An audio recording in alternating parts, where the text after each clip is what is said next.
Hello，我嘅作品叫《那是一個酒精記事的年代》。對我嚟講，成個創作過程好 rather than 係一個 creative，其實係一個自我探索、自我療愈同自我和解嘅一個過程比較似。其實呢個過程其實好 organic 嘅，就係因為我初諗到呢個作品嘅時候，仲未叫呢個名嘅時候，我本來想拍我朋友佢同佢父親佢爸爸嘅故事，因為我聽過佢哋之間嘅互動，我覺得好值得去探索。又咁啱我個朋友會由香港嚟台北，咁我諗住就趁呢個機會去拍佢。咁但係慢慢自己一路刮呢個主題嘅時候，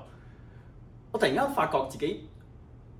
觸碰到一個原來我自己唔敢去掂嘅 topic。我一路點解我會想拍我朋友係因為原來係我唔想去 explore 我同我爸爸之間嘅關係。咁突然間講一晚我就發覺唔得啦，我要從頭嚟過，將所有嘢改過晒。咁用